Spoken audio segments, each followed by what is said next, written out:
I didn't have time to You have to give us your name. Oh, I'm sorry. My name is Mark Robinson. I live at...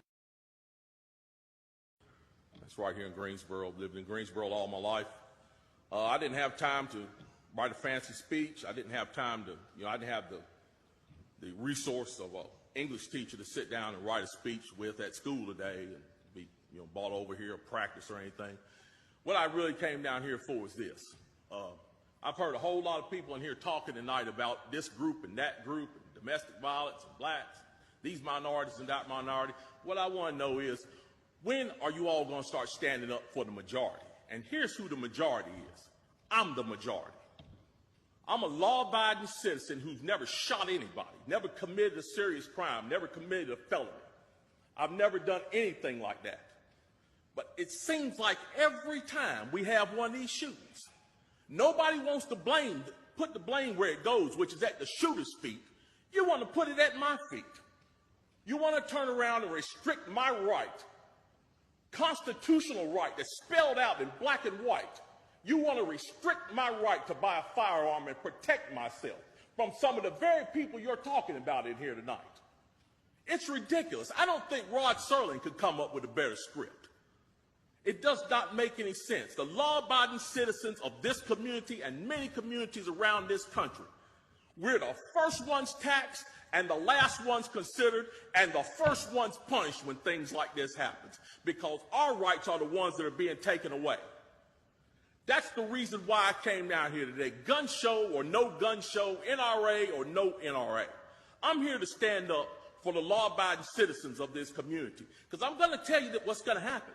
You can take the guns away from us all you want to. You all write a law, I follow the law, I'll bring my guns down here, I'll turn them in. But here's what's going to happen. The Crips and the Bloods on the other side of town, they're not going to turn their guns in. They're going to hold on to them. And what's going to happen when you have to send the police down there to go take them?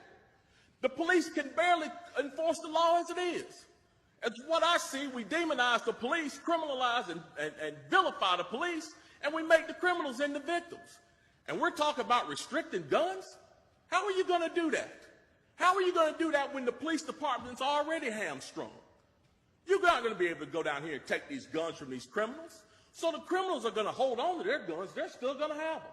They're still going to break in my house, and they're still going to shoot me with them. And guess who's going to be the one that suffers?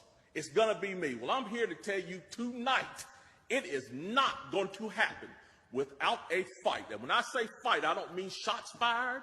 I don't mean fist thrown.